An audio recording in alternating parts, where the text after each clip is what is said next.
어쨌든 이런 요즘에 뭐 그런 말들이 있더라고요. 그래서 건물 있는 거지다. 예?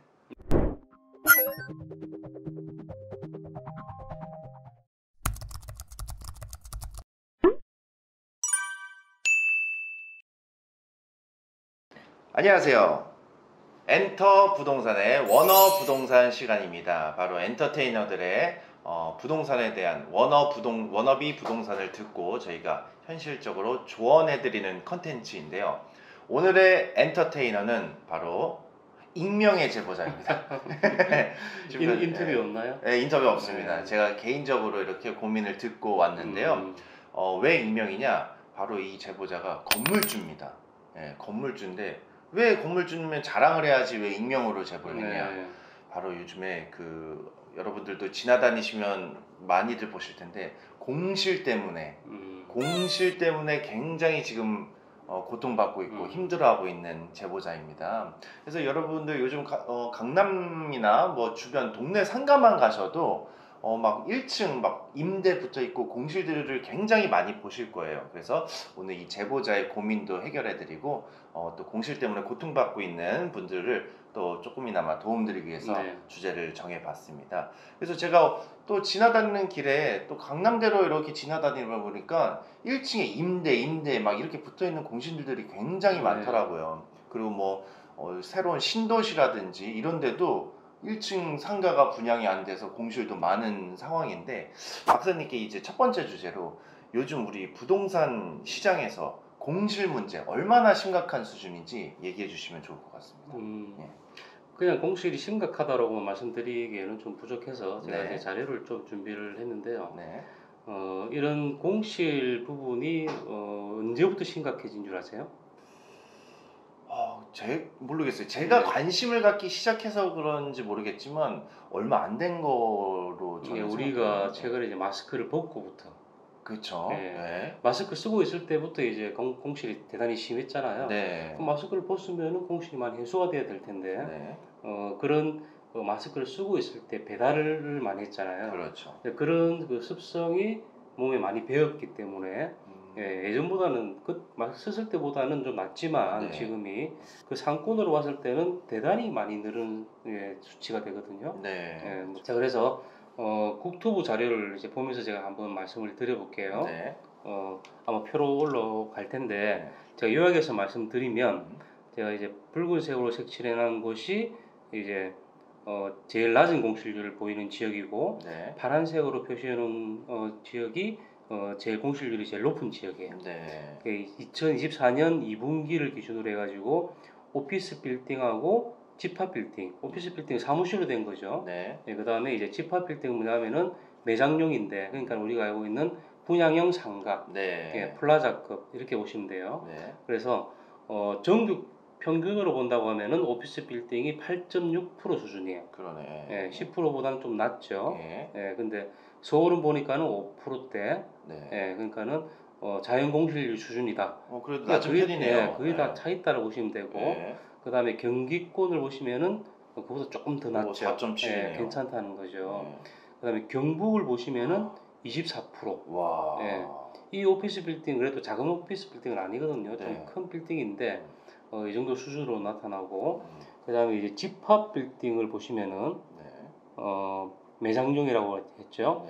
2024년도 기준으로 봤을 때 전국 평균이 10.2%. 평균은 비슷한 것 같네요. 그렇죠. 근데 그 제일 공실률이 낮은 지역이 광주, 전라도 광주, 7.1%. 그 다음에 공실률 제일 높은 지역이 경북. 아까도 경북이었죠. 그러네요. 경북이 26%. 와. 전반적으로 조금 높은 편이네요. 그렇죠. 그래서 경북이 이제 대단히 높다라고 보시면 되고, 지금 이 통계 자료가 국토부의 통계 자료거든요. 근데 국토부의 통계 자료인데 전수조사를 한 게 아니에요. 이거는. 그러겠죠. 전수조사 아니고 표본을 이렇게 추출해가지고 이렇게 했었는데 그 표본을 어디에 두느냐에 따라서 또 이 수치가 많이 달라지기도 합니다. 하지만 그래도 표본이라는 게 어느 정도의 플러스 마이너스 이제 효율성이 좀 있기 때문에 이걸 도입을 많이 하기도 하는데 지역하고 그 다음에 수도권의 네. 격차가 좀 심하다라고 볼 수가 있고 네. 이런 공실의 특성상 대부분 보면은 기존에 있던 그 건축물들의 공실도 있고 우리가 본 그 낡은 건물들 있잖아요. 네. 있고 그 다음에 제일 많은 공실률이 있는 빌딩이 신축 빌딩이에요. 아, 예. 예. 그래서 이제 우리가 새로 지은 그 상가라든지 네. 아니면 주상복합, 신도시 예. 보면은 대부분 저층이 비어 있잖아요. 맞아요. 약간 예. 유령 도시처럼 예. 진짜로 밑에가 다 싹 비어 있더라고요. 왜냐하면 저층이 2층보다 1층이 거의 한 2배거든요. 사실 상권이 더 좋잖아요. 네.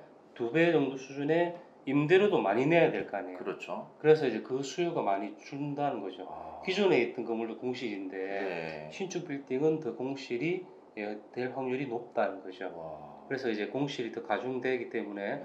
신축 빌딩의 공실률이 그 지역의 공실률을 거의 다 잡아먹는다고 보시면 돼요. 그러겠네요. 네. 네. 기존의 건축물의 공실이 늘어난 거에 더해서 네. 신축의 공실률이 그 지역에 공급이 많이 있다고 하면은 그 지역은 공실률이 대단히 높아진다 이렇게 보시면 될 것 같아요.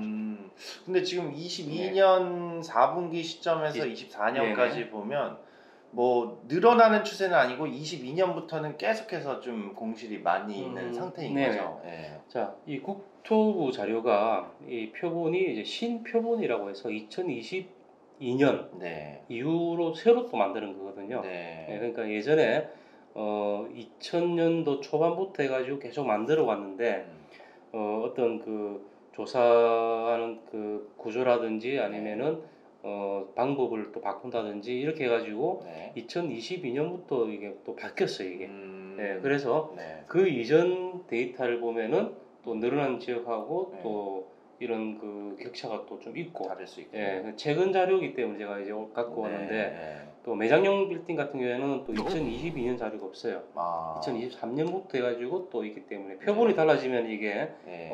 그전 거를 같이 이제 이어서 사용을 못 하니까 네. 예, 그래서 이제 이런 현상이 생기는데 아. 어쨌든 네. 지역별로 봤을 때 지방이 네. 공실률이 이제 대단히 높은 거를 볼 수가 있겠죠. 그러네요. 네. 예. 어쨌든 이런 요즘에 뭐 그런 말들이 있더라고요. 그래서 건물 있는 거지다. 예? 네. 네. 사실 건물은 갖고 있지만 보통 건물주분들이 이제 대출을 끼고 그 다음에 또 임대 수익률을 통해서 대출을 갚아가고 뭐 네. 이런 원리로 이렇게 많이들 운영하시는데 공실들이 많다 보니까 그만큼 그 견뎌낼 수 있는 힘들이 부족하다 보니까 대출 이자 때문에 많이 힘들어하시는 분들 네. 특히나 오늘 의뢰인 같은 경우도 그렇더라고요. 그래서 결국 이런 공실을 갖고 있는 건물주들이 이 공실을 해결해야 될 방법이 이제 필요할 거 아닙니까? 그래서 이제 박사님께서 이제 좀 알려주시면 좋을 것 같은데 일단 첫 번째로 임대료를 좀 줄이면 네. 그래도 공실을 확실히 빨리 해결할 수 있지 않을까 이런 의견들이 많거든요. 왜냐면 이번에 또 신사동의 가로수길 보시면 옆에 또 옆 바로 맞은편에 이제 세로수길이라고 네. 그게 생겼는데 가로수길이 임대료를 안 내리다 보니까 세로수길로 좀 많이 이동을 해서 거기 네. 상권이 살고 있다 뭐 이런 얘기도 있더라고요. 그렇다면 임대료를 줄이면 공실을 좀 해결할 수 있는 방법이 있지 않을까 해서 한번 질문을 드려봅니다. 그냥 뭐 물론 그 가격을 낮추면은 네. 임대가 될 확률이 높아지는 거죠. 그렇죠. 네. 자, 아까 그 신사동 가로수길을 이제 말씀을 하셨는데 가로수길 같은 경우에는 그 공실이 많이 늘었어요. 네. 아까 말씀드렸다시피 이제 코로나 이후에 큰 타격을 받기도 했고 그다음에 그 지역은 또 젠트리피케이션이라고 해서 그 거리가 이제 많이 떴잖아요. 네. 가로수길 하면 전국적으로 유명한 길 시리즈의 원조격이 되는 네. 그런 길인데 이 지역이 꼬마 빌딩의 가격이 올라가고 거기에 맞는 수익률을 맞추기 위해서 임대료도 많이 올라갔었어요. 맞아요. 네. 그래서 기존에 있던 정말 독특한 데는 상점들이 임대료를 버거워서 다 내몰리게 되는 거죠. 그렇죠. 예. 이 지역을 활성화시켰던 임차인들이거든요. 네. 이 다음 내몰리고 어떤 임차인이 들어왔냐면은 표준화 상점 그러니까 이제 브랜드가 가치가 높은 그런 매장 네. 심지어는 외국계 브랜드까지 들어왔거든요. 예. 이제 그렇게 다 치워지니까는 독특함이 사라진 거죠. 그렇죠, 그렇죠. 예, 그래서 가로수길에 정말 독특한 그런 그 분위기가 많이 퇴색이 되고, 그게 전국적으로 이제 많이 생겼다가 최정점을 찍으면서 이제 그런 분위기가 퇴색이 되는 형태. 네. 그래서 공통적으로 이제 많이 침체가 다 됐어요. 그런 지역들이. 네. 예, 그렇게 됨으로 해가지고 메인 거리 이제 가로수길이죠. 네. 그리고 이제 세로수길만 있는 게 아니고 나로수길, 다로수길도 있어요. 아, 네. 예. 이면도로에 이제 그런 길 시리즈가 있는데 그렇죠. 예. 메인 도로에 점포들이 1층도 지금도 많이 비어 있거든요. 그렇죠. 예. 네, 근데 이면도로도 많이 비어 있는 게 또 정상이에요. 왜냐하면은 메인 도로가 침체가 돼 버리면은 이면도로는 더 침체가 되거든요. 그러겠죠. 네, 그럼 가격도 더 많이 낮춰야 되고. 음. 그러니까는 원래 예전에 1층 임대료를 이면도로에서 받았는데 지금 1층이 아예 죽어버렸으니까는 메인도로 죽어버렸기 때문에 이면도로도 많이 침체가 됐다. 네. 근데 메인도로에 있는 이 소유주들은 토지하고 건물의 소유주들은 자본력이 어느 정도 있으신 분들이에요. 네. 네, 그래서 지금 침체되었을 때 지금 가보면은 이제 많이 리모델링을 또 많이 하고 있어요. 침체됐을 때 이제 그런 수리를 해서 또 이제 새로운 상권이 될 때 또 좋게 하려고 이렇게 많이 바꾸고 있는 중인데 이면도로에는 또 그렇게 또 자본력이 상대적으로 좀 낮겠죠. 네. 그러니까 할 수 있는 방법은 가격을 낮추는 거죠. 이렇게 메인 도로에서 낮추는 것보다는 이면 도로에서 낮추는 게 금액이 더 커요. 네. 그래서 이 가로수길에 그래도 입점을 하고 싶어하는 임차인이 있긴 한데 네. 너무 비싸가지고 못 하고 있던 임차인들이 이면 도로에 이제 속속 들어오는 형태로 그렇죠. 그렇게 이제 임대료를 맞추고 있는 형태가 나타난 거죠. 어쨌든 임대료를 좀 낮추는 것도 어쨌든 방법 중에 하나긴 하겠네요. 그렇죠. 예. 그럼 계속해서 또 공시를 해결할 수 있는 방법 중에 또 리모델링 좀 전에 네. 말씀하셨는데 리모델링이라는 게 사실 당연히 뭐 건물이라든지 이게 예뻐지고 신식으로 바뀌다 보니 많은 분들이 수요가 늘다 보면 공시를 해결할 수 있지 않을까 당연한 방법이라고 생각하시겠지만 근데 또 리모델링을 위해 또 투자를 해야 되잖아요. 네. 그래서 투자를 했는데도 공실이 생길 수도 있는 거고 정확하게 이제 100%라는 게 없다 보니까 또 그런 리모델링을 또 겁내하시는 분들도 있을 거고 네. 정확한 해결 방법이 아닐 수도 있다라는 걱정을 하시는 분들이 있을 텐데 어떨까요? 리모델링 또 공실을 해결할 수 있는 방법 중에 또 하나겠죠? 공실에 가장 큰 도움이 되는 우리가 일반적으로 알고 있는 방법이 리모델링이죠. 그렇죠. 그러니까 네. 약간의 개보수를 넘어서서 네. 리모델링을 하는데 그 안에 임차인들까지 바꾸는 그 포괄적인 그 용어를 리뉴얼이라고 얘기를 해요. 리뉴얼. 예. 새롭게 다 바꾸는 거죠. 예. 예.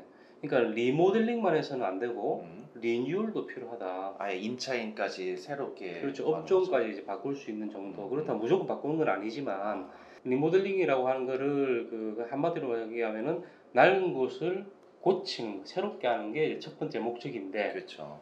그렇게 개선을 하는 게 함으로 해가지고 이제 공실이 해결이 되고 임차인이 들어올 것인가에 대해서는 네. 이거는 계산이 안 나오는 안 거죠. 나오죠. 예. 네. 얼마를 들여야지 그쵸. 임차인이 들어올까. 네. 계산이 안 되기 때문에 이제 리모델링을 해야 되는 거는 알고 있는데 네. 이거를 이 큰 비용을 들여가지고 하면은 효과는 있을까? 그렇죠. 이것 때문에 의사결정을 못 하는 게 대부분이거든요. 네. 한마디로 말씀드리면은 계산이 됩니다. 계산이 네. 되나요? 어떻게 하냐면은 주위에 인근에 이제 그 임대료 시세를 조사를 해요. 네. 예, 그러면은 인근에도 이제 공실이 많이 있으니까 네.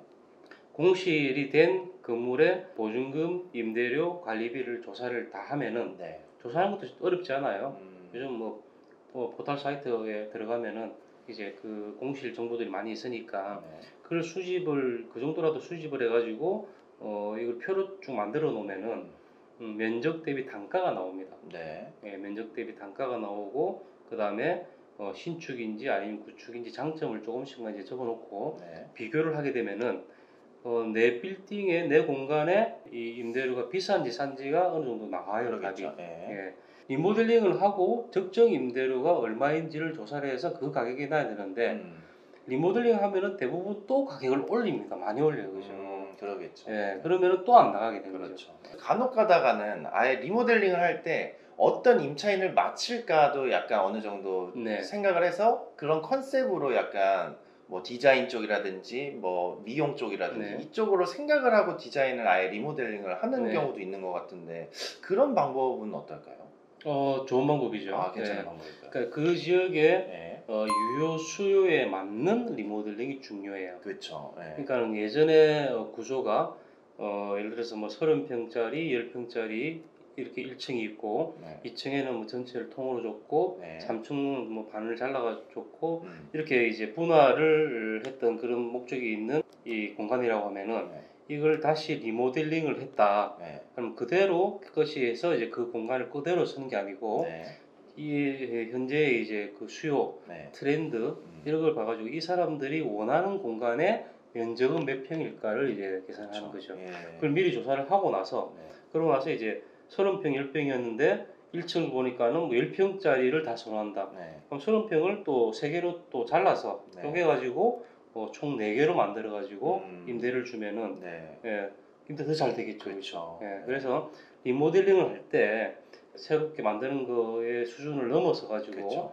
네. 용도를 바꾼다든가 예. 그러니까는 주거를 근생으로 바꾸고 네. 예, 아니면은 뭐 사무실을 아니면 뭐 의원으로 바꾼다든지 네. 예, 그런 형태로 이제 바꿔가지고 용도나 아니면은 또 구조 네. 그다음에 면적 네. 그 사용 방법 그렇죠. 이런 것까지 이제 조사를 해서 바꾼다고 하면은 네. 트렌드에 맞는 새롭게 변하는 리모델링이다 이렇게 네. 말씀을 드리고 싶어요. 오히려 수요자를 미리 어느 정도 예상을 하고서 네. 거기에 맞춰서 리모델링 하는 것도 좋은 네. 방법일 것 같습니다. 또 가변할 수 있도록 그렇게 만드는 것도 좋은 방법이고요. 그렇죠, 그렇죠.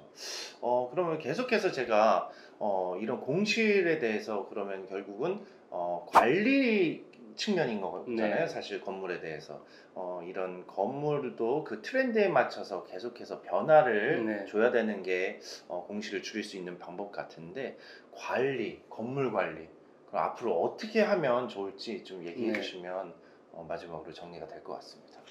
보유를 하고 계시는 분들은 이제 관리에 이제 대단히 많이 신경을 씁니다. 그죠? 네. 예. 저는 이렇게 말씀을 드리고 있는데, 빌딩 투자는 매입을 하고부터 시작이다. 네. 예, 하기 전에 이게 찾고 투자하고 하는 거는 또 일순간이고, 네. 이거를 그냥 관리 수준의 관리, 우리가 알고 있는 그런 유지 관리라고 얘기를 해요. 예, 하자가 나면 보수하고, 또 뭐 가격을 책정해서 관리비를 걷고, 뭐 쓰레기 이런 것들 수거하기 이 정도 관리는 이제 그냥 일반적인 이제 상식적인 그렇죠. 관리인 그냥 것이고요. 관리죠. 네. 예, 그 이상의 관리, 그러니까 매니지먼트, 경영을 해야 된다는 얘기예요. 맞습니다. 예, 이것도 하나의 음. 작은 중소기업이랑 마찬가지거든요. 네. 공업빌딩도. 네. 예, 그렇다고 하면은 여기를 운영하기 위해서는 제일 중요한 임차인들, 네. 예, 공간을 빌려주는 사업이기 때문에 음. 그 공간을 쓰고 있는 임차인을 임대 관리라고 하는 게 있어요. 네. 예, 그래서 임차인들의 만족도를 높이고, 그 다음에 또 임차인들 업종을 또 어떻게 맞출 것인지를 고민을 하고, 공실을 어떻게 빨리 해소할 것인지, 예, 그러니까 관리만 한다고 하면은 임차인들을 거의 볼 일이 없어요. 예, 그러겠죠. 근데 경영을 한다 생각하면은 네. 요 임차인들도 다 고객이 있거든요, 그죠? 그렇죠. 네. 이 고객 관리가 돼야 되는 거죠. 그럼 네. 이제 정기적으로 이제 진화적으로 이제 관계 관리를 한다고 하면은 네. 이제 그게 이제 저희 용어로는 사전 관계 관리라고 해요. 예, 사전에 친밀도를 높여 놓으면은 네. 이 사람이 대개 보면은 나갈 때 되면은 기간 만료나 아니면은 중도 퇴실을 하게 될 때는 네. 갑자기 얘기를 해요. 그렇죠. 예, 고민을 엄청 오래 하다가 네. 좀 친밀감이 있다고 하면은 그런 고민을 사전에 들을 수도 있거든요. 그렇죠. 그렇죠. 그러니까 미리 해결을 할 수 준비할 수 있고. 그다음에 공실이 되기 전에 사전 공실 관리가 될 수 있는 거죠. 그럴 수 있겠네요. 미리 마케팅을 하고 네. 공실 마케팅에 3개월이 걸린다. 음. 그럼 3개월 전부터 이제 그걸 할 수도 있는 거죠. 네. 예, 그렇게 그 공실 관리도 하고 이런 부분들이 관계 관리를 통해서만 가능하다는 거죠. 네. 그래서 고객 관리에 집중되는 마케팅 기법이에요, 이것도. 네, 그래서 이런 부분들이 대단히 쉬운 것 같지만은 상당히 어려운 일이기도 네. 해요. 맞습니다. 임차인 만나면은 임차인이 좋은 얘기를 많이 하겠어요? 안 좋은 얘기를 많이 하겠어요? 임차인 같은 네. 경우는 불평을 많이 하겠죠. 그렇죠. 네. 예, 또 임대료를 네. 올려주겠다고 하겠습니까? 낮춰주겠다고. 낮추려고 하고 예. 서로 반대죠. 그렇죠. 네. 이렇게 만나면 만날수록 또 이게 나한테 유리할 게 없기 때문에 네. 임대인이 안 만나려고 해요. 그렇죠. 그래서 이제 임차인들하고 이제 멀어지는데 어떤 임대인은 계약하고 한 번도 안 보다가 나갈 때 돼가지고 한번 보든지 네. 예, 나갈 때조차도 안 보는 경우도 많고요. 네. 그런 형태가 되는데 이런 그 임차인들을 이제 관리한다고 하는 건 사람 대 사람이고, 예. 그다음에 협상력이 직접 관리를 하게 되면 많이 떨어지게 됩니다. 음. 아쉬운 소리만 하니까. 그렇죠, 그렇죠. 내가 마음이 약하면은 다 들어줄 수밖에 없잖아요. 네. 하지만은 누군가를 대리인으로 내세운다고 하면은 네. 전문가가 관리를 하고 또 이 전문가를 통해서 협상을 하게 되면은 원칙의 기준에 의해서 협상을 하기 때문에 그렇죠. 이게 어떻게 보면은 빌딩의 가치를 높이는 대단히 중요한 수단으로도 볼 수 있는 거죠. 그래서 빌딩 관리 업체라는 게 따로 네. 존재하는 이유가 또 그런 거겠죠. 네. 네. 그래서 무리하게 많은 금액으로 이렇게 수수료를 낼 필요 없이 잘 알아보시면은 네. 정말 저렴한 수수료로 어떤 그 많은 그런 업무들을 아까 말씀드린 그런 업무가 중심이 돼서 다른 거를 기본적으로 다 하느냐, 네. 이런 거를 잘 따져가지고 이제 맡기신다고 하면은 상당히 좋은 빌딩 경영, 네. 빌딩의 가치를 올릴 수 있는 네. 오늘 주제인 공시를 해결할 수 있는 네. 좋은 방법이다라고도 말씀드리고 싶어요. 야, 그러니까 예전처럼 건물만 딱 사놓고 건물주다 하고 끝나는 시대가 이제 아닌 겁니다. 이제 건물을 매니지먼트 하시는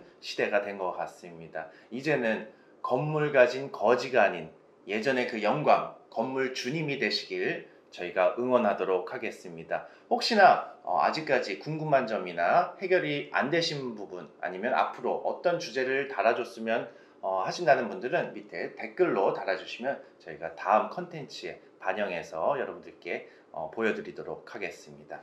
자, 여러분들의 워너비 부동산을 저희가 응원하도록 하겠습니다. 지금까지 엔터 부동산이었습니다. 감사합니다.